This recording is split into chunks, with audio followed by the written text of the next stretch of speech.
Je remercie Dieu pour sa grâce de se tenir devant vous, de se tenir devant le ministère de Dieu, de se tenir devant les servantes de Dieu, de se tenir devant différentes grâces. Que Dieu nous bénisse abondamment. Et je remercie aussi notre Père de la confiance qu'il nous a donnée. Et nous te disons aussi que le Dieu du Père te bénisse. Parce que ce matin, tu as fait de nous des bons prédicateurs. Tu as mis la différence entre nous et Jean-Baptiste. Parce que Jean-Baptiste a reçu la grâce d'aller prêcher dans les déserts. Mais cependant, comme toi tu es ici, nous avons reçu la grâce qui nous diffère des Jean-Baptiste. C'est pourquoi je disais que le Dieu de notre Père puisse te bénir. Est-ce que nous sommes là ou prêts pour la parole de ce matin? Que Dieu bénisse abondamment. Et aujourd'hui c'est notre 4e jour de notre prière. Je remercie Dieu pendant ces moments. La fois passée, on avait une prière de 20 jours. Mais il y avait des mauvaises nouvelles qui nous est survenues. Mais pendant ces 4 jours, Dieu nous a épargnés. Donc Dieu vient de nous épargner. Cela montre déjà la gloire qui vient en 2025. Tu me dis amen, cette gloire est à toi. Je te dis amen, cette gloire commence maintenant. Je te dis amen, cette gloire. C'est ce qui fera qu'on parle de toi. Amen, amen. Que Dieu le bénisse abondamment. Sans plus tarder, nous ouvrons nos Bibles. Nous sommes dans notre passage clé. Dans Matthieu chapitre 17, verset 27. Matthieu 17, verset 17. Celui qui est prêt, il peut nous faire la lecture. Vous savez même lire c'est une affaire de champion. Que Dieu le bénisse abondamment. Les bonnes choses que tu fais dans la présence de Dieu, ça marque directement Dieu. Nous sommes prêts pour la lecture. Matthieu chapitre 17, verset 27. Mais pour ne pas les scandaliser, va à la mer, jette la maison et tire les premiers poissons qui viendront. Ouvre-lui la bouche et tu trouveras un statère. Prends-les et donne-les l'air pour moi et pour toi. Tu vas acclamer pour la parole de Dieu. Dieu bénisse abondamment. Est-ce que tu peux saluer ton voisin? Lui disant voisin, avant tout, moi d'abord. Que Dieu le bénisse abondamment. Ah, tu n'as pas dit Dieu. Tu as dit avant tout moi d'abord. Cela veut dire ceci. Donc la bénédiction de cette matinée, elle est destinée à toi qui as dit moi d'abord. Que Dieu le bénisse abondamment. Sans plus tarder, je commence le message de ce matin. On vient de nous faire la lecture. On a lu pendant 4 ou 3 ou aujourd'hui c'est la 4e fois. Que Dieu le bénisse abondamment. En parcourant les Écritures, j'ai compris une chose. Et la chose que j'ai compris, malgré que le jeudi j'étais au programme, j'avais dit que cela était une loi terrestre que Jésus devait accomplir. Mais lorsqu'on lui a demandé, il aurait fallu qu'il puisse accomplir pour la gloire de Dieu. juu ya utukufu ya Mungu. Amen, amen. Amen. Et j'avais bien expliqué Na nilifasiria mzuri que notre problème mambo yetu n'est pas dans le verset 24, haina mu verset 24 mais dans le verset 25 ou 26. wala verset 25-26. Mais notre problème Lakini mambo yetu est dans le verset 27. inakuwa mu verset 27. Et dans le dernier paragraphe, Na paragrafu ile ya mwisho il est dit prends-les, inasema pepa yo donne-les pour moi et pour toi. waipe juu yangu na yako. C'est là qu'on a pris notre thème. Pale tulibeba shina Que hiyo. Dieu le bénisse abondamment. Mungu Et qui est intitulé avant tout moi. na Moi hiyo d'abord. inasema mie mbele. Que Dieu le bénisse abondamment. Mungu atubariki. Bien aimé dans le Seigneur, Upendo katika Bwana. j'ai compris une chose. Sikelewa kitu kimoja. Dans les Écritures, Mumantiko la chose que j'ai compris, kile kitu minaelewa. ici il s'agit d'une affaire de deux personnes. Hapa beko nasema mambo ya bantu bawili. Et ces deux personnes dont on parle, Na wale bantu bawili beko c'est nasema de Jésus inakuwa ni Yesu ainsi que de Pierre. na Petro. Tous nous connaissons bien Pierre. Sisi wote tunamjua Que Petro. Pierre était un disciple de Jésus. Petro alikuwa mtumwa wa Et Yesu. nous connaissons bien Jésus, Na tunayua mzuri que Yesu. Jésus était le maître de Pierre. Yesu alikuwa mwalimu wa Petro. Et lorsque Jésus a envoyé Na Pierre, wakati Yesu anamtuma Petro, Jésus n'a pas dit à Pierre Yesu ashubambie Petro d'aller avec Matthieu, ende na Matayo, d'aller avec Judas, ende na Juda, d'aller avec Jean, ende na Yohana, d'aller avec Jacques, ende na Jacques, d'aller avec Philippe, ende na Filipo, d'aller avec Simon. ende na Simeo. Non, lorsque Jésus a parlé à Pierre, Hapana, wakati Yesu anamwambia Petro, c'était une affaire de deux personnes. ilikuwa ni mambo ya bantu bawili. Hosanna, Ozana. c'était une affaire de deux personnes. Ilikuwa ni mambo ya bantu bawili. Et lorsque Jésus lui a adressé la Na parole, wakati Yesu anamwambia, et la chose qui est principale, kile kitu kinakuwa cha mwanzo, c'est ce que Jésus a dit à Pierre. ni kile Yesu anamwambia Petro. Va à la mer, Kusema wende kupanda. là tu trouveras un poisson, Pale utapata samaki kwa la et ce poisson quand tu l'auras, na ule samaki wakati tu l'ouvriras dans sa bouche, utafungula kinywa et chake. dans sa bouche là tu trouveras de l'argent. Na ndani ya kinywa yake utapata Et cet pesa. argent que tu trouveras, Na ile pesa utapata ndani ya viens kinywa d'abord yake. commencer par moi. Huyu mbele anza mbele na mambo Et yako. ensuite tu feras pour Na toi. kwa mwisho utafanya juu yako. J'ai compris une chose. Tegemea kitu kimoja. Jésus Yesu n'a pas voulu envoyer Pierre avec Judas. asikupende kumtuma Petro na Juda. Il est possible que nous prenions Judas dans un mauvais sens. Inawezekana tubebe mtu wa shida mo ali moya. Parce que Judas c'est celui qui a livré Jésus. Tu shida na kwa mtu alimtoa Yesu. Mais Judas avait un grand rôle pendant qu'ils étaient dans la troupe avec Jésus. Lakini shida alikuwa na kazi mambo nene wakati alikuwa mkuti ya Yesu. Et le rôle que faisait Judas, Na ile kazi shida hasa kufanya. Judas était un économiste. Shida alikuwa economist. Donc en matière d'argent, Ni kusema mambo ya makuta. Judas on ne pouvait pas le tromper. Shida kuweze kumdanganya. Pourquoi? Juu ya nini? Parce qu'il savait bien faire des calculs. Akujua kufanya makalkili mzuri. Mon problème n'est pas là. Mambo yangu haina kule. Mon problème commence ici. Mambo yangu inaanza hapa. Lorsque nous lisons, Wakati tunasoma, vous allez comprendre Jésus dit, mtaelewa Yesu anasema. pour ne pas les scandaliser, Tu tushibaipe poka. va à la mer Wende kupani.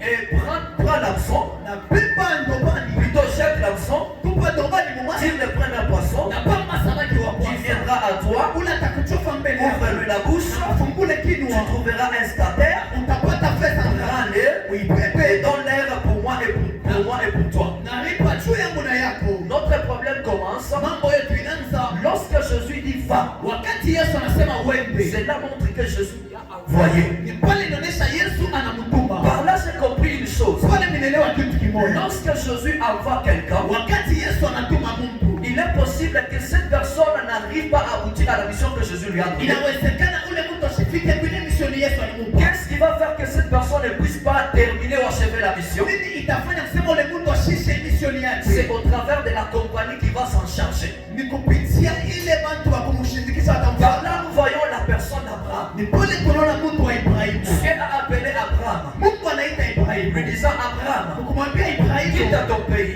toka nchi quitte ta yako. patrie, Toka fashi va là unaizaa. où je t'ai Wende montré. kule takuonesha. La chose qui a compliqué Dieu, Kile kitu kilimfurusha Mungu. c'est ce que Abraham a pris l'autre. Ni kile Ibrahimu anabeba lote. Dans la mission que Dieu a fait avec Abraham, Misioni ile Mungu alifanya na Ibrahimu. il n'y avait pas la personne de l'autre.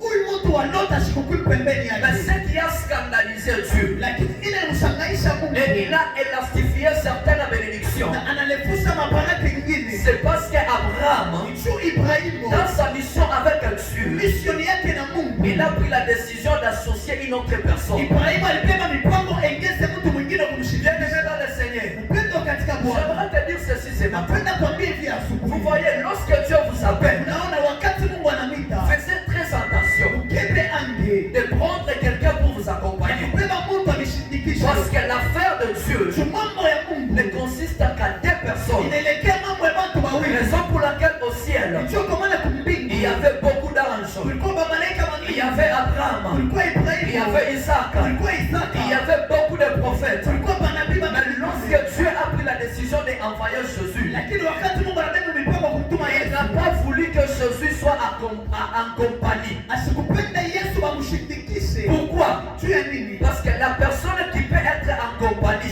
Ule mtu ataanza mshindikisha. peut être un échec de notre part. Anaweza kuwa wa kushindisha C'est pourquoi c'était bien dit. Sio kama nimekwambia Ici, mzuri. il s'agit d'affaire de deux personnes. Hapa inaelekea mission ya watu Que wawili. Dieu nous bénisse abondamment. Mungu atubariki Et wote. cette affaire de deux personnes, Na ile kazi ya watu wawili. l'homme Pierre, Mtu wa Petro. pourquoi est-ce que Jésus lui a délégué? Juu ya nini Yesu alimupa kazi? Vous allez comprendre lorsque vous commencez dans le verset 24 Elewa kama mnaanza mu verse 24. que Pierre Kusema Petro était un homme courageux. alikuwa mtu wa kiasi. Vous savez, dans une mission que Dieu donne à une personne, Unaiona mu mission ile Mungu anakupa mtu. Dieu ne choisit pas n'importe qui. Mungu asichakula ke mtu wowote. Dieu choisit des personnes courageuses. Mungu anachakula wale watu wa mission C'est ile qu'il kiasi. disait à Josué Kama alimwambia que Yoshua, Josué, fortifie-toi et prends ya courage. kusema Yoshua beba nguvu na kuwa na kiasi. C'est parce qu'il voyait ce qui pouvait arriver dans l'avenir. Ndicho anaanza kuona vile vitakuwa kwa kesho yake. Alors les paroles qu'il lui disait, Sasa nisema hata mwambia. c'était juste pour le prévenir.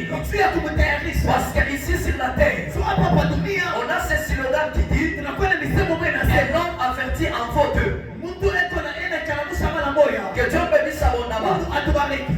Pierre était un courageux. Petro alikuwa mtu wa kiasi. C'est ce qui a fait que Jésus Ni ile ilifanya kusema Yesu puisse prendre Pierre. aweze kumbeba Petro. Pas seulement le courage de Pierre. Hapana mpaka kiasi ya Pierre Petro. était cette personne-là Petro alikuwa ule mtu qui était attaché à Jésus. alikuwa shambatana kwa Yesu. Et lorsque je parle de Pierre, Wakati nasemesha juu ya et Petro. je parle de son courage de Na Pierre, ninasema juu ya kiasi yake. et je vois aussi le soutien que Pierre apportait dans la mission de Na Jésus. ninaona msaada ile Petro hasa kuleta kumgambo ya Yesu. Bien aimé, il est possible que Dieu t'a déjà promis une grande bénédiction. Petro inawezekana Mungu ashakulaka baraka munene. Mais aussi longtemps que tu n'es pas courageux, courageuse, Na kama hauna na kiasi, il est impossible que les promesses de Dieu soient matérielles sur ta vie. itakuwa ya nguvu malako ya Mungu itimizikane kwa maisha yako. Osana. Osana. Et Pierre aussi apportait des soutiens dans l'œuvre de Dieu. Na Petro hasa kuleta msaada kwa kazi ya En Mungu. parlant de soutien, j'ai compris une chose. Sema juu ya msaada na leo kitu. Là, je rentre un peu dans l'ancienne alliance. Wale minarudia mwakano na kazi. Je vois une personne nommée Néhémie. Ninaona mtu anakuwa Nehemia. Bien-aimé dans le Seigneur. Upendo katika Bwana. Le chemise avait dit ceci. Shedi nilisema hivi.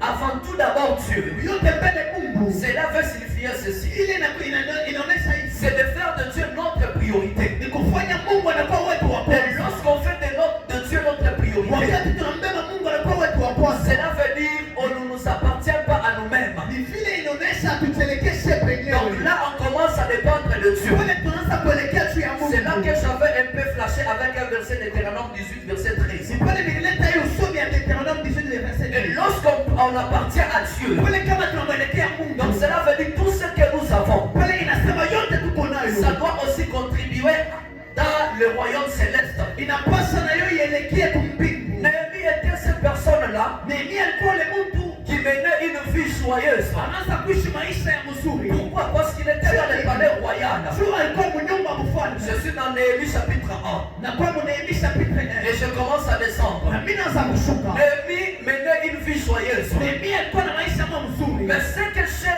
compris à Néhémie, Lakini kile nilielewa kwa Nehemia et qui m'a donné aussi le courage de parler de Néhémie, na kilinipa nguvu ya kumsemezea. c'était le courage que Néhémie avait. Ilikuwa lile kiasi Nehemia alikuwa nayo. Une certaine personne du nom de Anani, Mtu mmoja alikuwa na jina nani? il est venu apporter la nouvelle à Néhémie, Anakuwa kumupa habari Nehemia. lui disant que le mirail de Jéricho Kumwambia sema ukuta ya Yeriko est écroulé. imesha kuanguka. Là-bas, les choses n'évoluent pas. Kule nchi vitu Il y a des désordres. unakuwa fujo.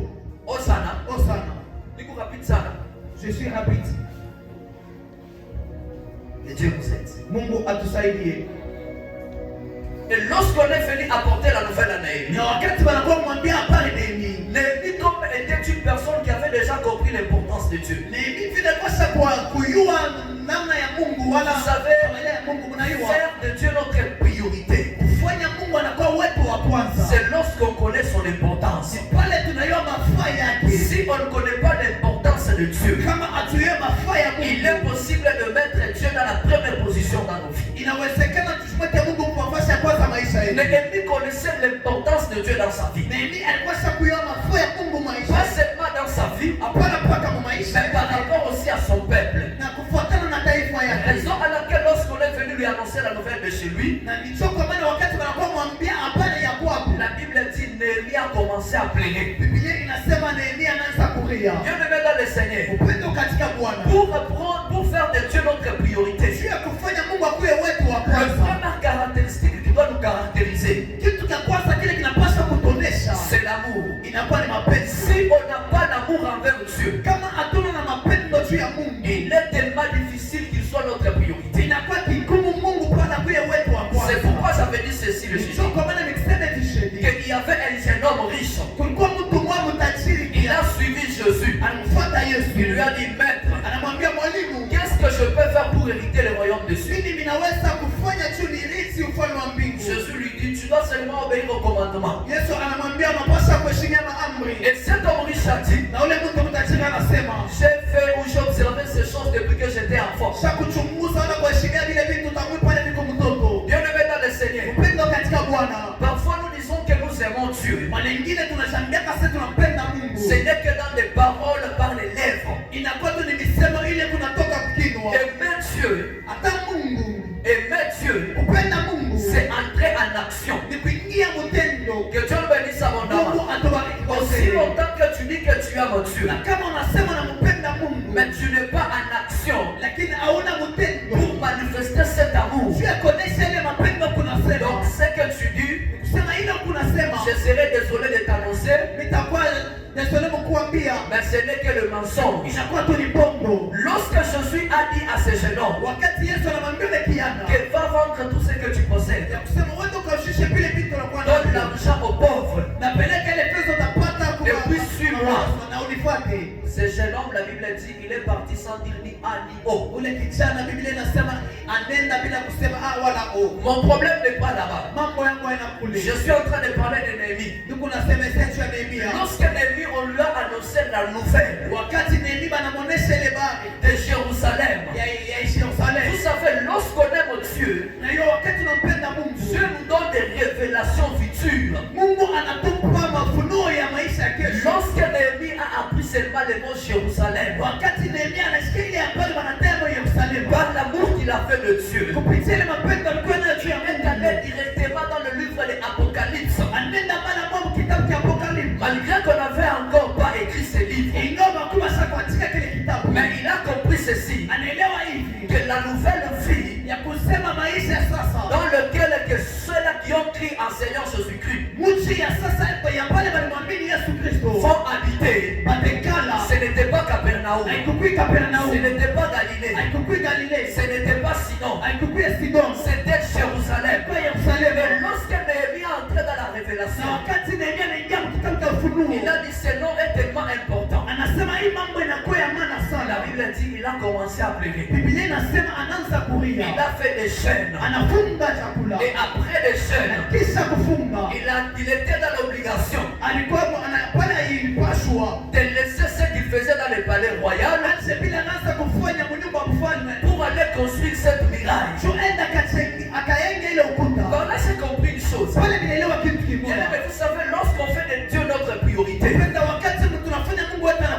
on devient sans-foutiste de notre vie.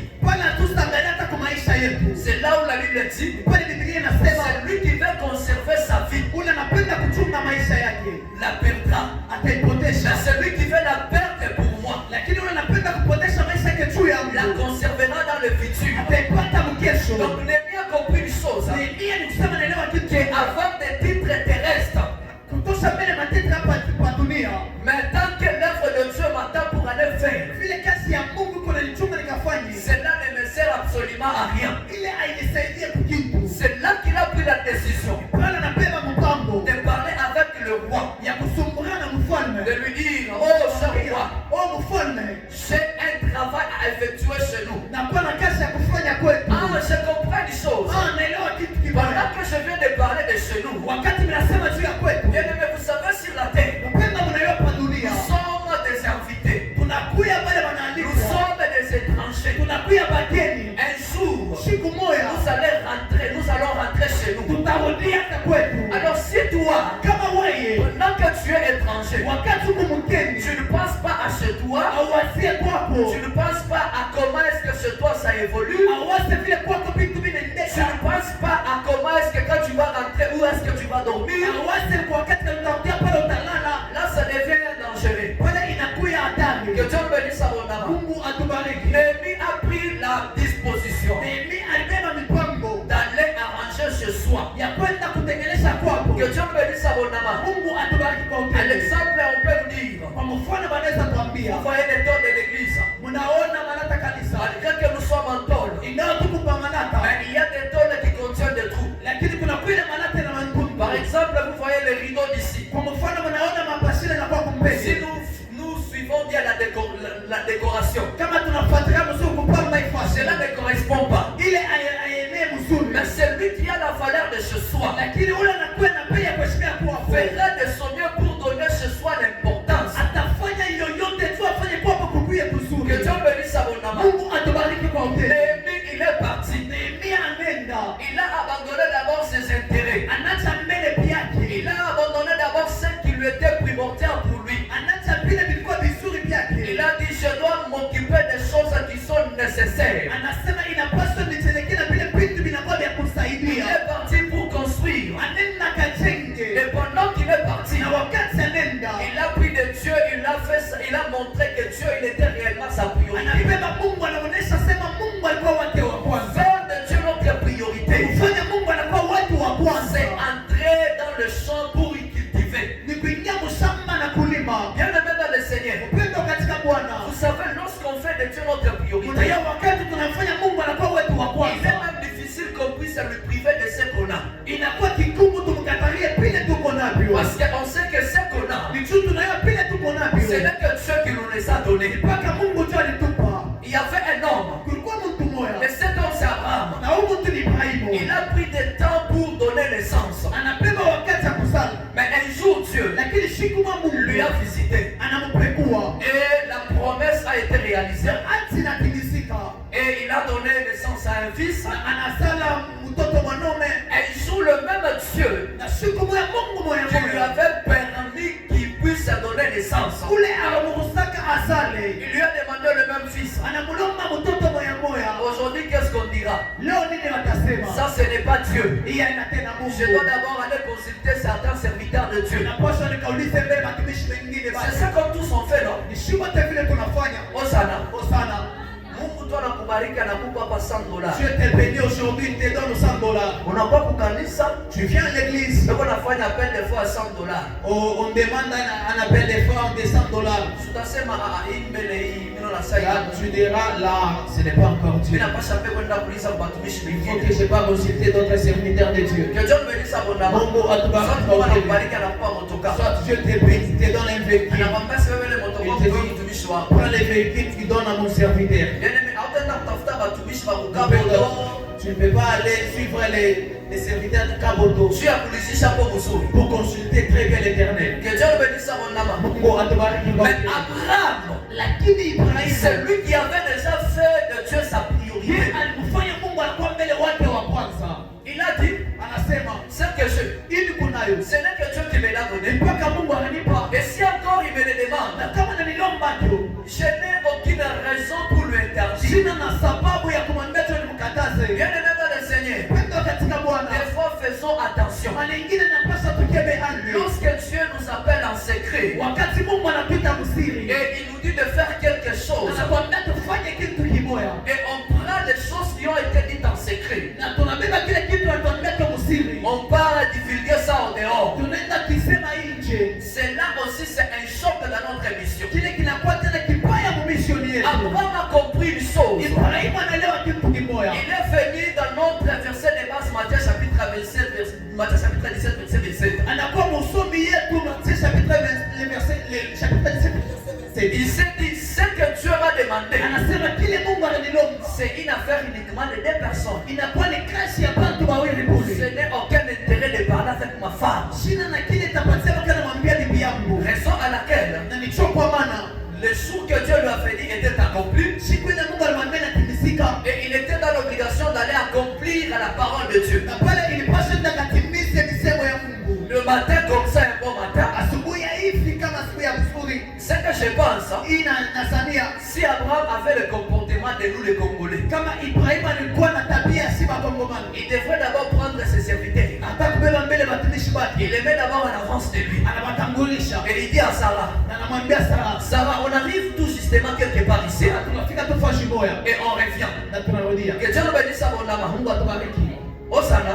Osana. Et pendant qu'il sort, Na wakati anatoka et il va directement là où il y a les serviteurs. anaenda kule kunakuwa watumishi wake. Et lorsqu'il s'était en chemin, Na wakati walikuwa munjia, il est parti anenda montrer à Dieu kuonesha kwa Mungu que réellement toi Dieu, ya kusema pia kweli wewe Mungu tu es ma priorité. unakuwa wangu wa kwanza. Dieu peut te bénir avec quelque chose de rien, Mungu anaweza kubariki na kitu kimoja bure, mais il te le demande encore. lakini kile kitu cha bure na kulomba kio tena. Bien-aimé, en matière de richesse, Upendo mu mambo tu ya utajiri. qu'est-ce que la Bible nous dit? Nini Biblia inatuambia? Dans sa main droite, Mkono yake ya kupatia longévité. inakuwa ni burefu. Il y a une vie longue. Kunakuwa kushima kumwa Et burefu. dans sa main gauche, Na mkono yake ya shoto il y a la richesse kunakuwa utajiri ainsi que la gloire. na utukufu. Donc Dieu peut te demander une chose. Sema Mungu anaweza kulomba kitu kimoja. Il ne te demande pas pour que tu puisses souffrir, Asikulombe sio uteswe. mais il te demande la chose là Lakini akulomba kile kitu. pour encore affermir ta destinée, Sio ya kufanya tena ujio yako inakuwa ya pour Mungu. encore montrer aux gens du futur que toi aussi tu seras grand. Sio ya kuonesha watu ya kesho sema na wewe utakuwa mtu mnene. Abraham avait un seul fils Ibrahimu na mtoto tu moja. et ce seul fils était unique et il aimait beaucoup de plus qu'Ismaël. Na ule mtoto alikuwa wake mmoja alikuwa anampenda sana zaidi ya Ismaeli. Mais Dieu est venu, Na Mungu anakuya il lui a dit, anamwambia, donne-moi ce fils. unipe ule mtoto. Je comprends une chose dans mon esprit. Naelewa kitu kimoja roho yangu. Vous savez, lorsqu'on aime Dieu Unajua wakati tunampenda Mungu et que Dieu nous demandait une chose, na Mungu anatulomba kitu il kimoja, est difficile de résister. inakuwa kigumu katale. Osana, Osana. si réellement on aime Dieu Kama vya kweli tunampenda Mungu et Dieu nous demande la chose, na Mungu anatulomba il kitu, est difficile de lui résister. inakuwa kigumu kuzama. Que Dieu nous bénisse abondamment. Mungu atubariki. Pourquoi? Juu ya nini? C'est aussi normal avec nous les humains. Inakuwa mzuri pamoja na shie hivi bantu. Osana, Osana. c'est là qu'ils sont dans l'amour comprendre de quoi est-ce que je suis en train de parler. Wale wanakuwa mapendo wanaona mambo tunasemezea.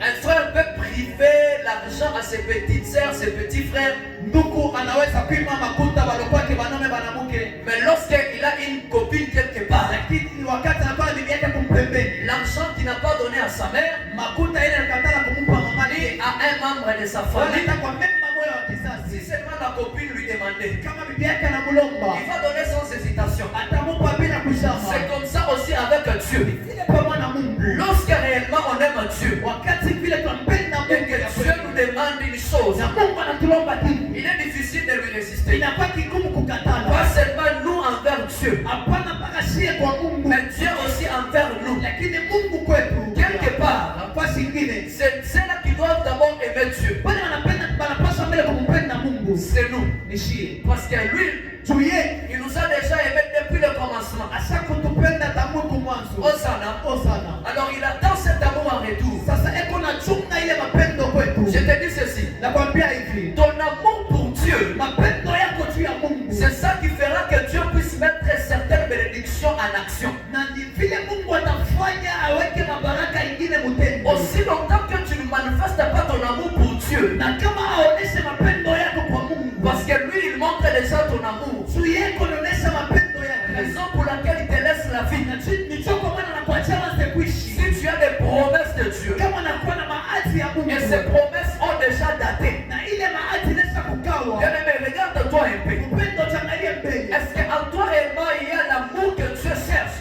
Eti ndani yako Mungu mapendo ya Mungu anatafuta. Parce que c'est au travers de ton amour Ni kupitia mapendo yako. qui fera que ça puisse activer certaines bénédictions. Ile tafanya iweke mabaraka ingine mutendo. Que Dieu bénisse abondamment. Mungu atubariki. Je rentre dans les Écritures. Narudia mu maandiko. J'ai dit c'était une affaire de deux personnes. Nasema ilikuwa ni kazi ya watu wawili. Bien aimé dans le Seigneur. passage, j'ai compris au moins 5 choses. Et les 5 choses sont: premièrement, Jésus a envoyé Pierre. Et là où Pierre était parti, il est parti pour travailler. Et la troisième des choses, il est allé trouver ce que Jésus lui a dit. La quatrième des choses, il a pris cette chose. Et la cinquième des choses, il est venu payer pour Jésus. Lorsqu'on parle d'envoyer, on nous envoie dans une mission. Pour aller dans cette mission, il faut avoir l'obéissance. En parlant de l'obéissance, directement je vois la soumission. Raison à laquelle notre terme de cette année qui dit ceci: si tu es fils légitime et tu veux la vie, soumets-toi. Alors j'aimerais un peu faire entrer une confusion dans ta tête. Combien de fois on t'a déjà envoyé et tu as déjà exécuté? Que Dieu nous bénisse abondamment. Parce que là où on avait envoyé Pierre, j'ai dit le deuxième point, il est allé travailler. Et le troisième point, il a trouvé ce qu'on lui avait envoyé. Pourquoi tout ceci? Parce que Pierre avait manifesté l'obéissance ainsi que la soumission. En parlant d'aller travailler, ça demande du courage. Pierre était cette personne d'une ville appelée Galilée. Mais ici l'histoire, on est en train de nous parler aussi d'une autre ville qu'on appelle Capernaum. Bien aimé, vous savez, aller travailler dans une terre étrangère, ça demande le courage. C'est au travers du courage qui nous permettra d'éviter ce qu'on dit, les on-dit. Que Dieu bénisse abondamment. Si tu n'es pas courageux dans le travail qu'on t'a dit de faire, bien aimé dans le Seigneur, tu risques même de rater le ciel. Parce que si Jésus n'était pas courageux, au travers des insultes, au travers de ce qu'on disait pour lui, c'était difficile d'aller asseoir à la droite du Père. Mais ce qui a fait de Jésus aujourd'hui qu'il a la droite du Père, c'est parce que Jésus manifestait certain courage. Et le troisième point, je parle de trouver. Vous savez, lorsqu'on est dans une mission, les choses que Dieu nous demande, c'est la persévérance, la patience. Bien aimé dans le Seigneur, et dans une mission chrétienne, ou pour aller évangéliser des âmes, moi j'aime utiliser le terme draguer. Draguer les âmes pour les amener à l'époux qui est Jésus. Ça demande la persévérance. Parce que chanter, prêcher, faire la visite, c'est ce qu'on appelle déjà travailler. Mais pour trouver, pour aller dans une autre dimension, bien aimé, il faut avoir de la persévérance. Si tu n'es pas persévérant, à toi il n'y a pas la patience. C'est là que je rentre un peu dans le deuxième point. Tu peux écouter de tes propres oreilles. Les on-dit ont parlé. Et tu te décourages facilement. Et tous ceux qui se découragent dans une mission que Dieu lui a confiée, cela veut dire cette personne, il n'a pas fait de Dieu sa priorité. Et le quatrième point, je parle de prendre. Que Dieu bénisse abondamment. Bien aimé dans le Seigneur, vous savez, dans le prendre, je fais allusion à un certain mot qu'on appelle Valère. wanaita pei. Que Dieu bénisse abondamment. Mungu atubariki. Et j'ai fait aussi allusion à certains mots Na naangalia tena kutoka kwa wanasema qu'on appelle volonté. wanasema mapenzi. Vous savez, lorsque vous n'avez pas la volonté, Wakati hakuna na mapenzi, il est difficile que Dieu vous donne un petit rien. inakuwa kidogo Mungu amepata kalogo. Mais si en vous n'avez pas la volonté envers Dieu, Kama ndani yenu na mapenzi juu ya Mungu, c'est difficile lorsque Dieu vous les demande inakuwa kidogo wakati Mungu anamilongo. que vous puissiez lui donner. Muweze kumupa. Que Dieu bénisse abondamment. Mungu atubariki. Et le cinquième point, ça parle de venir donner. Na nukta ya tano inasema kuya kuleta. Parce que la mission de ce que je suis allé à Pierre en ce temps-là Missionnaire Mungu alimwambia Petro ile wakati. était d'aller faire tout ceci Kwa kwenda kufanya hivi pour venir donner sio kuya lete pour Jésus ya Yesu ainsi que pour lui. na yake. Par là, j'ai compris une chose. Pale ningelewa kitu kimoja. Que Dieu bénisse abondamment. Mungu atubariki kwa La upendo. Bible dit ceci. Biblia inasema hivi. Jésus a envoyé Pierre Yesu anamtuma Petro à la mer. kubari. Que Dieu bénisse abondamment. Mungu atubariki kwa upendo. Pourquoi n'a pas envoyé Matthieu? Sio nini ashikumtume Mathayo. C'est lui Ye qui était au péage. alikuwa kupeashi. Mais il a envoyé Pierre. Lakini anamtuma Petro.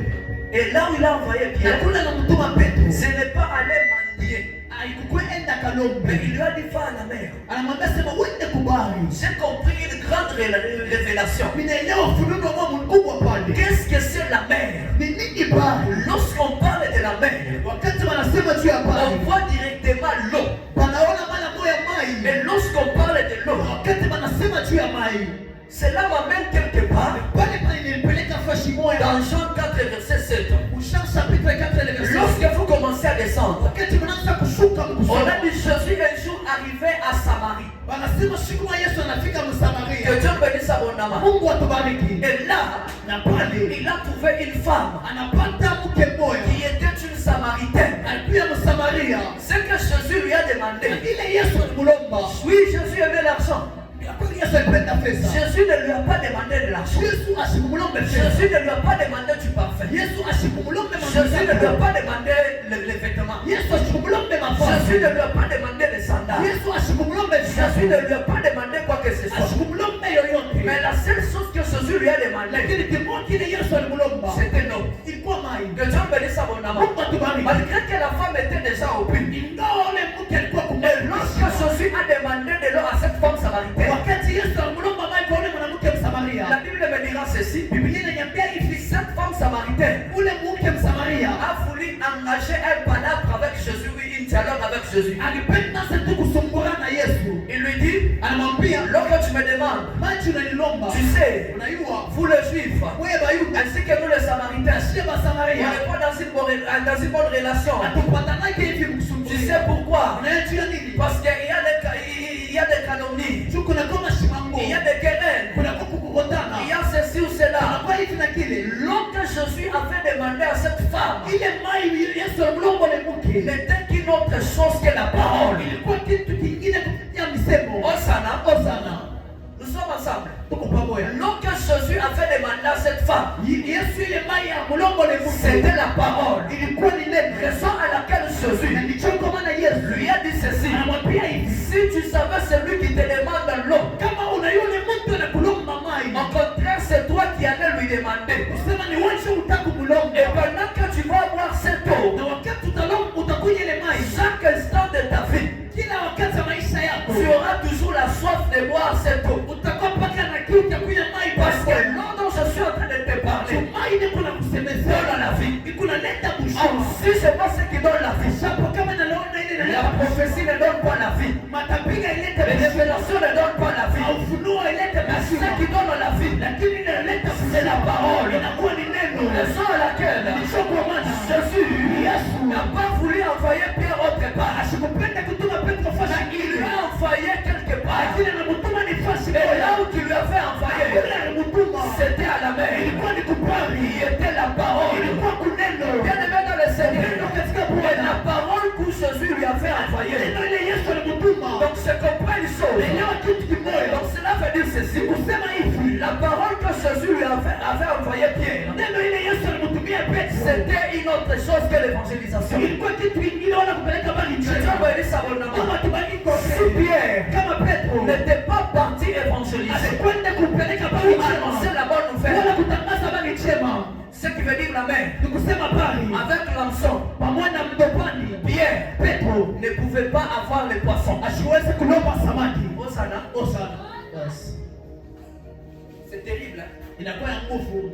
Yes. Si Pierre, Kama Petro n'était pas parti à la mer asipende kubali et n'avait pas s'en servir de l'hameçon, na asikutumikisha ndobani il yake, ne devait pas avoir du poisson. asikuweze kupata samaki. Que Dieu bénisse abondamment. Mungu atubariki. Raison à laquelle Na ndicho kwa maana les poissons samaki ne vit que dans l'eau. anaisaka mpaka mumai. Que Dieu bénisse abondamment. Mungu atubariki. Or, qu'est-ce qui représente les poissons ce matin? Nini inaonesha samaki ya sule? Les poissons représentent toi et moi. Samaki inaonesha wewe na mimi. Raison à laquelle Ndicho kwa maana Jésus lui a dit, Yesu anamwambia les poissons que tu trouveras, samaki ile utapata, il lui a pas dit de les manger. asikwambie uikue, Il lui a pas dit d'aller les vendre. asikwambie utoke Mais uishishe. ce qu'il lui a dit, Ila alimwambia, il lui a dit ceci. anamwambia hivi, Ouvre dans ces poissons-là, kula kilo cha ule samaki, tu trouveras quelque chose utapata mo kitu que kimoja j'en ai besoin. kile mimi nahitaji. Bien-aimé dans le Seigneur, Pendo katika Bwana. ici Hapa je suis un poisson de Dieu. ninakuya samaki wa Là où tu es, Bado tu kuchia. es un poisson de Dieu. Unakuwa samaki wa Ne Mungu. te néglige jamais. Hapana kujibeula Toi kama. qui te négliges, Huku unajibeula. en toi il y a quelque Ndani chose yako mnakuwa kitu. auquel que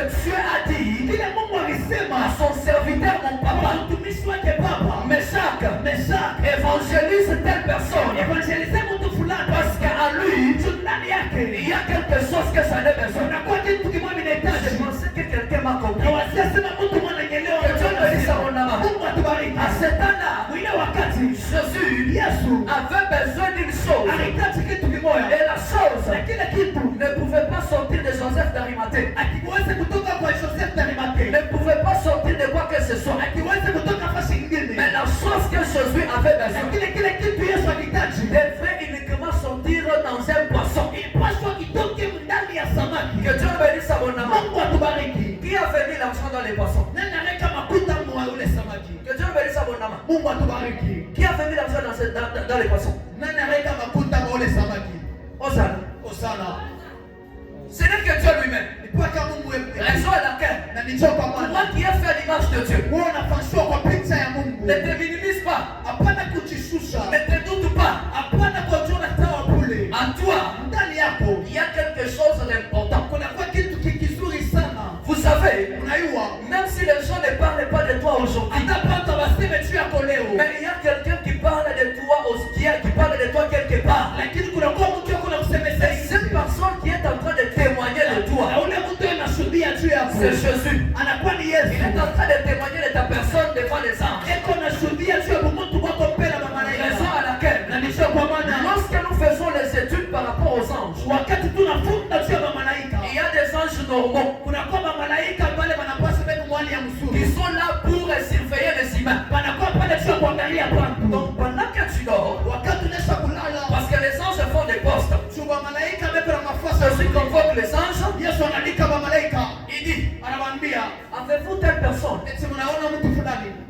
Vous les avez vus? Eti mlimona. Ah, il faut bien regarder. Inapaswa le mtu mumchunge. Cet homme-là, Ule mtu il a des capacités, anakuwa na il mawezaji. a des potentialités. Anakuwa na mawezaji. Il y a des choses que j'ai déjà mis en lui. Anakuwa na vitu sheka ndani. Vous devez bien les sécuriser. Inapaswa mumlinde mzuri. Bien aimé dans le Seigneur, Pendo katika Bwana. si les gens de ce monde Kama pantu ya hii ne dunia. parlent pas de toi, Akusemezee il n'y a pas de problème. hakuna mambo. Mais il y a une personne, Kuna kwa mtu mmoja. celui qui parle de toi, Ule na et il kusemezea. ne parle pas de toi aux hommes, Asiseme juu yako mais il est en train de parler de toi aux êtres Lakini célestes. anasema kupantu Ah, anakuwa. c'est pas que tu allais me dire amen. Anawasema kanyambia. Si tu me dis amen, ces êtres célestes, parce que les anges Kwa malaika. sont à notre service. Wanakuya mkazi. Parce que la Bible me dira, après savoir que Jésus fait les chaînes, Ile Yesu kufunga chakula ceux-là qui Yesu. ont venu servir Jésus, Wale walikuwa kumtumikia Yesu. ce n'était pas Abraham, Haikukuye Ibrahimu. ce n'était pas Isaac, Haikukuye Isaka.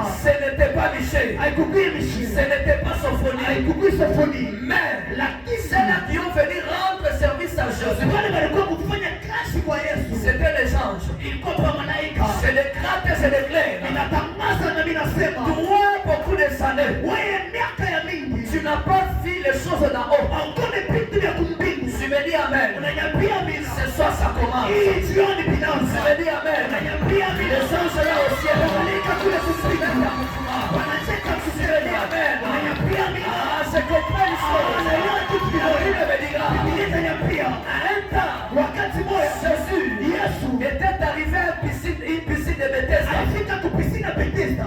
Là, Pale à cette piscine, kwa ile piscine ce qu'on voit, ile tunaona c'est de l'eau. ilikuwa ni maji. Et pendant qu'on parle de l'eau, Wakati wanasema juu ya maji, que Dieu bénisse à mon Mungu âme. atubariki. Je dis ceci, Nasema hivi, pendant qu'on parle de l'eau, wakati wanasema juu ya maji, nous avons dit que l'eau représente la parole. nasema neno linaonyesha neno. Donc lorsque l'ange descendait Nasema wakati malaika anaanza kushuka mu maji, pour ébouillonner de l'eau, jua atengeze maji. donc l'ange Kusema malaika descendait anaanza kushuka pour activer jua wote le ministère de la parole. huduma ya neno. Il n'y a pas un grand ministère Hakuna huduma ile ya mkubwa comme le ministère de la kama parole. huduma ya neno. Raison à laquelle Na nijua kwa maana les apôtres maapôtre sont branchés à la parole. wanakuya Les kuneno, évangélistes maitini sont branchés à la parole. wanachomekewa Les kuneno, prophètes manabii sont branchés à la parole. wanachomekewa kuneno, Les docteurs sont branchés à la parole. Les pasteurs sont branchés à la parole. Je pensais que tu allais même faire ceci. Parce que là où tu es, la forme de ta mère na mikono yako représente la parole. inaonyesha neno. Ah, les anges descendent de toi ce matin Malaika wanaanza kushuka kila pour wakati nous faire bouillonner de l'eau. juu ya kutengeza maji. L'eau qui était descendue par les anges. Ile maji wanaanza kutengeneza kwa malaika. Tout celui qui avait n'importe quelle maladie. Wowote alikuwa na magonjwa, Et lorsqu'il essaie de se jeter, wakati ndo anajitupia, la Bible me dit il conserva la vie. Biblia inaniambia kwa anaanza kupata matunzo wala kushima. C'est parce que je suis en train de parler. Mimi niko na kusemezea. Bien-aimé dans le Seigneur, Upendo katika Bwana. je vois la parole. Ninaona neno. Pendant qu'on te prêche la parole, Wakati mimi nakuhubiri neno, il faut être vigilant. inapaswa ukuya. Que Dieu bénisse abondamment. Mungu atubariki. Il faut être malin. Inapaswa kuwa mkaramushi. Si c'est ton amène à toi, Kuna ya amina yako peut provoquer le mouvement, inaweza pour kuchokoza toi qui est malade, kuonesha et lugha d'aller se jeter dans la piscine. na unaenda kujitupa Que mwai. Dieu bénisse abondamment. Mungu atubariki. Ton geste, Kuteka kwako au temps de la parole, wakati mimi nahubiri ça peut provoquer quelque chose. inaweza kuchokoza kitu kimoja. Que Dieu bénisse Mungu abondamment. atubariki. De créer des choses Ya kutunga vitu pendant des années wakati ya qui miaka n'ont pas existé dans ta vie. vile vitu vikushake mu maisha C'est yako. pourquoi la Bible me dira Ndio kama Biblia toutes les choses vitu vyote a été fait par la parole. vinafanywa kupitia neno. Rien n'a été fait sans la parole. Kitu kilifanywa bila Que neno. Dieu bénisse Mungu abondamment. atubariki. Raison à laquelle la Bible me Ndio dira kama Biblia inaniambia tena. peuple est détruit. Taifa yangu na Faute de connaissance. Ce n'est pas la connaissance des habits, ce n'est pas la connaissance des chaussures, ce n'est pas la connaissance de nourriture, ce n'est pas la connaissance des dollars, ce n'est pas la connaissance de quoi que ce soit, mais c'est la connaissance de la parole. Bien aimé dans le Seigneur, c'est lui qui a la parole, à lui a la vie. C'est pourquoi la Bible me dira, dans le livre d'Ecclésiaste, vaut mieux un chien vivant qu'un lion mort. inapaswa imbwa mzima na simba wa kufa. Ce qui fait qu'un chien vivant Inafanya imbwa mzima ait tellement de l'importance, akuye na mafuasa c'est sana plus qu'un lion mort. zaidi wa simba wa kufa. C'est ce qui active en lui la vie. Ni ile inakuwa ndani yake kama Et ce qui mzima active en lui la vie, na inakuwa ndani yake mzima ça s'appelle inaitwa paix. salama. Les lettres P, P A, A R, A R, R O, O N, N E. R. Il y a quelqu'un qui a compris. Kama mtu Je anaelewa. vais dire Amen. Toi qui, que le diable pouvait vaincre facilement. Shetani hata kuwina kwa upesi. Ces lettres que je viens de citer, Matamko inasema j'étais en train de parler de la parole. nikaanza kusema juu ya Ça neno. vient d'activer, Inataka kuchomeka. ça vient d'activer Inataka kuchomeka. les armures en toi. Yes. Vous savez, Unajua je prends la personne de David. napima mtu wa Daudi. La Bible me dit, Biblia itaniambia un jour un homme siku moja mtu qui était incirconcis, alikuwa ule ashukue circoncis. il s'est permis de commencer à parler du Dieu vivant. Anajiruhusu anze kusema juu ya Mungu De mzima. commencer à parler à mal. Eko nasema Mungu baya. Que Dieu bénisse abondamment. Mungu atubariki. Bien-aimé dans le Seigneur, Pendo katika la Bwana. parole, Neno on ne parle pas à mal contre la parole. aba isemeseke Mungu La baya. parole peut t'humilier. Neno inaweza kupatisha haya. Que Dieu bénisse abondamment. Mungu atubariki. Et si je parle de la Kama parole, ninasema juu ya je neno. rentre dans Jean chapitre 1 verset 1. Na ontia Musa chapitre verset 1. Et cette parole est avec Dieu. Et cette parole, c'est ça même Dieu. Ah, j'ai compris une chose. Que ne te moque pas de la parole. Parce que la parole, c'est ça même Dieu. Que Dieu me dise ça mon ami. La parole, c'est ça même Dieu. Si on dit que la mer, le sol, c'est ça la parole. Donc ce n'est que Dieu. Et vous allez comprendre. Lorsque Jésus a donné cette parole à cette femme samaritaine, c'est comprend aussi une chose. Un jour, un homme qui s'est nommé Samson, il dit, je suis dans Juge chapitre 14 verset 14. Juge chapitre 14 verset 14. De la bouche de celui qui mange est sorti ce qui se mange ou ce qu'on peut manger. Bien aimé dans le Seigneur, pour que la parole puisse avoir sa puissance dans nos vies, première des choses, le brisement. Quelqu'un me dit ça maintenant. Pourquoi est-ce que je parle de brisement? Parce que je viens de dire l'histoire de Samson. Qui est donc Samson parlait? Samson parlait du lion. Quelqu'un me dit ça maintenant. Or, lorsqu'on voit le lion, c'est un animal de nos jours. Comme il y a beaucoup de péchés, il peut te faire mal. Mais la Bible dit, un jour, Samson partait quelque part et il s'est rencontré avec le lion. Et lorsqu'il s'est rencontré avec le lion, Samson ne pouvait pas tuer le lion sans cause. Que Dieu me dise ça mon ami. Si Samson a tué le lion, c'est pour que Samson puisse comprendre une révélation. Donc, le fait de tuer le lion me fait voir le brisement. Et pendant que je parle de brisement, qu'est-ce que je suis en train de comprendre dans mon esprit? Vous savez quoi? Là où tu es, tu peux être méchant, tu peux être vaillant, tu peux avoir une mauvaise vie. Mais pour qu'en toi puisse sortir quelque chose qu'on peut manger, tu dois être brisé. Après, il faut s'appeler ma mère. Là, c'est la prédication, il n'y a pas même des amens. Que Dieu bénisse abondamment. C'est pourquoi Samson a dit, dans la bouche de celui qui mange est sorti ce qui se mange. Bien aimé dans le Seigneur, qui représente les lions? Les lions représentent ton mauvais comportement, ton mauvais caractère. Pour que les gens puissent en bénéficier quelque chose venant de toi. On sait qu'on mange, nous donne la vie. J'ouvre une petite parenthèse.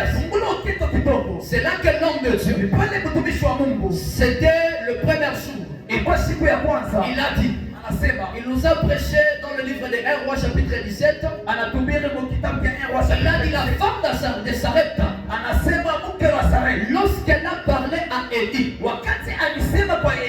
disant que nous avons seulement cette petite quantité de farine et un peu d'huile. Et si seulement nous préparons ces gâteaux, après savoir manger, nous conserverons la vie. Que Dieu bénisse abondamment. Or celui qui mange reçoit la vie, stocke la vie. Bien aimé dans le Seigneur, si toi, jusqu'à maintenant, les gens ne parlent pas de bien en toi, il y a quelque chose que nécessairement tu dois briser en toi. Que Dieu bénisse abondamment. Et pendant que je parle de brisement,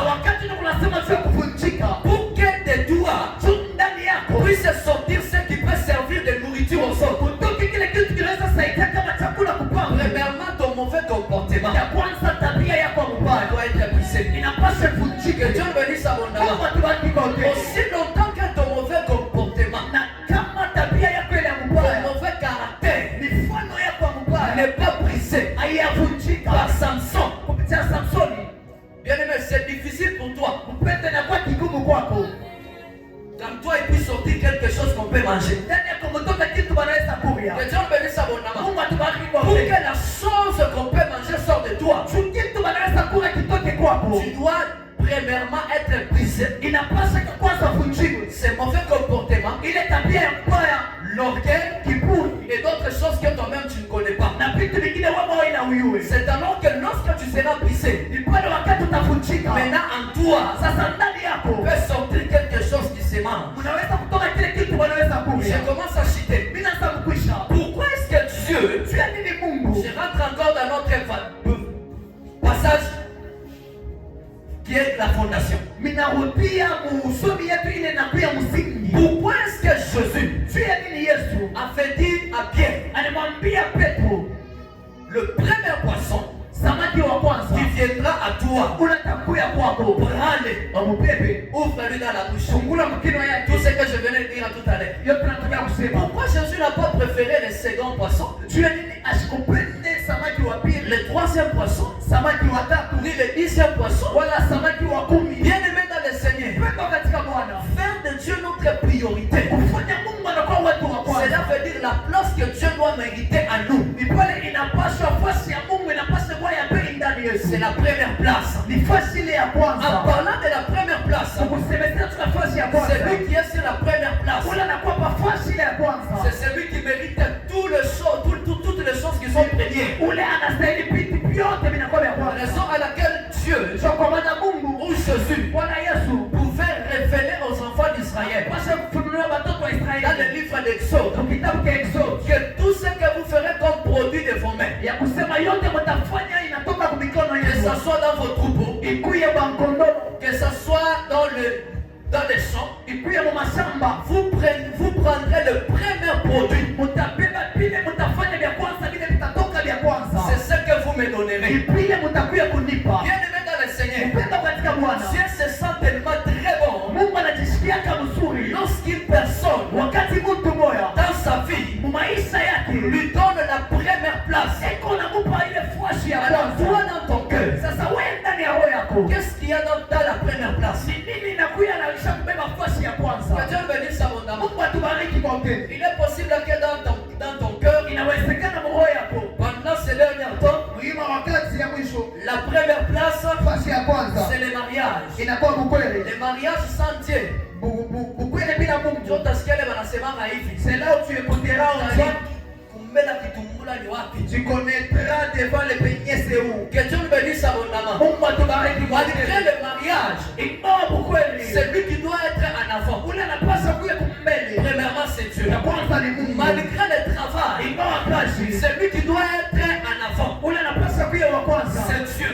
Mungu. Raison à laquelle notre terre Sio kwa maana shina yetu. dit ceci. Inasema hivi. Avant tout, Kwa yote. moi d'abord. BNP. Les mois là, ce n'est pas moi avec ma petite veste, Haina mie na mkochi yangu kidogo. mais plutôt c'est Dieu. Lakini ni Mungu. Que Dieu bénisse Mungu abondamment. atubariki kote. Si Dieu devient la première personne qui occupe la première place dans ta vie, Kama Mungu anakuwa ni mtu wa kwanza sasa kubeba nafasi ya kwanza maisha yako. bien aimé dans le Seigneur, Upendo katika Bwana. c'est-à-dire il sera le pilote Ni kusema ni ule pour piloter ta vie. Sio kuongoza Et maisha quand yako. tu trouves des déceptions, Wengine unapata madeception. des échecs, Makushinda. parce que tu t'orientes toi seul. Tunachoongoza wewe peke. Que Dieu bénisse Mungu abondamment. atubariki. Et pendant que les choses vont maintenant en Na mal, wakati pale vitu vinanapika. c'est alors que tu recours maintenant à Dieu. Ni pale unarudia kwa Mungu. Là maintenant aussi pour agir, Pale tu ya kutenda. s'il y a une personne qui est tellement capricieuse, Kama kuna kalaka ule mtu mkutenda na kalaka ilikuwa kumkumbelesha. c'est la personne de Jésus. Anakuwa ni mtu wa Yesu. Attention avec cet homme. Keba ange na huyu mtu. Pendant que les choses s'empirent Wakati pale vitu kwako vinanapika. et qu'il est dans la deuxième place Sasa maisha kwa sababu nafasi ya pour intervenir, Dieu akusaidie. lui aussi, Na yeye pia ça sera d'abord difficile. itabaki ngumu. Il doit d'abord reconnaître Inapaswa mbele hata qu'en toi, ndani yako tu lui as donné l'importance. usha kumupa ile mafaa. Parce que ça veut dire, Je nilisema faire de Dieu notre priorité, ufanye Mungu kwetu wa kwanza. c'est connaître son importance. Sikuyua mafua yake. Que Dieu nous bénisse Mungu abondamment. atubariki kwa Que ukweli. Dieu nous bénisse Mungu abondamment. atubariki kwa ukweli. Bien-aimé dans le Seigneur, Upendo katika Bwana. ce que j'aimerais juste te dire, Ile napenda kuambia aujourd'hui, leo, regarde dans ton cœur. angalia ndani ya roho yako. Qu'est-ce qu'il y a dans ton cœur? Nini kumroho yako? Il y a des gens qui prennent la première place. Inasabeba nafasi ya Parce kwanza. qu'on dit avant tout Dieu. Wanasema mbele yote Mungu. Aussi longtemps que Dieu n'occupe pas la première place dans ta vie, Kama Mungu asibebe nafasi ya kwanza maisha tu yako, ne commenceras qu'à rencontrer des déceptions utaanza kupata papa deception ainsi que des échecs. na kushinda. Mais lorsque Dieu pilote ta vie, Lakini wakati Mungu anaongoza maisha lorsque yako, Dieu véhicule ta vie, Mungu ako anatembesha maisha lorsque Dieu yako, conduit ta vie, Mungu ako anaongoza maisha c'est yako. ce que la parole dit. Ile neno inasema Avec Dieu, pamoja na Mungu nous ferons des exploits. tutafanya On n'a maisha. pas encore fait des exploits avec Dieu. Tutafanya maisha pamoja na Mungu. C'est parce qu'il est dans la seconde position. Sio kwa nafasi ya Pour pili. qu'on puisse faire avec lui des exploits. Tutafanya pamoja naye Les maisha. exploits dont on parle, Maisha ile ndio cela veut nasema. dire ceci. Sikusema hivi. Tu es en avant de ta vie. Mungu kumbele maisha Quand yako. tu penses à une bonne chose, Wewe unaweza kitu kizuri. pendant que tu penses, Wakati unawaza kile prends kizuri. directement la chose Anabeba kile kitu et kizuri il réalise. na nakitimiza C'est maisha ce qu'on dit yako. les exploits. Ile wanasemezea maisha. Toi seulement tu penses. Unawaza tu. Lui qui pilote ta vie, Yeko naongoza qui maisha yako. t'oriente vers la bonne chose. Anakuongoza kwa kile kitu C'est kizuri. ce qu'on appelle les Ile exploits. wanaita maisha yako Que Dieu pamoja. bénisse abondamment. Mungu atubariki kwa Donne kweli. à Dieu la première place dans ton cœur. Umupe Mungu nafasi ya kwanza moyo yako. Si Dieu n'occupe pas la première place dans ton cœur, Kama Mungu asibebe nafasi ya kwanza tu maisha ne yako. fais que retarder ta vie. Unafanya tu unachelewesha maisha yako. Hosanna, Osana. Hosanna. Osana. Bien-aimé, donc ton cœur, Mpendo apeleka roho la yako. première place qu'il y a là-dedans, Ile nafasi ya kwanza moyo yako. que ce soit la place de Jésus. Ipi nafasi ya Yesu. Jésus aime la première chose. Yesu anapenda vitu vya Même ici kwanza. dans l'église, Hata mkanisa. si lui il était là, Kama yeye alikuwa hapa. il devait être en avant. Alipaswa kuwa wa kwanza. Spirituellement, il est déjà là. Mkiroho epo hapa. La chair représente le lien saint des saints. Mimbali inaonesha nafasi patakatifu sana. Raison à laquelle, Na nicho kwamba lorsque tout le monde on entre, même si vous passez ici, kama hata mtu ataningesha kupita kumbele. on n'entre pas par-ci, Atuingie hapa. mais plutôt on entre par là. Lakini tunaingia kumbele Pour venir kule ici au kwa lieu Mungu. très saint. Sio kufika nafasi patakatifu sana. Que Dieu nous bénisse abondamment. Mungu atubariki. Que Dieu bénisse sa parole dans les Mungu abariki noms de neno Jésus. yake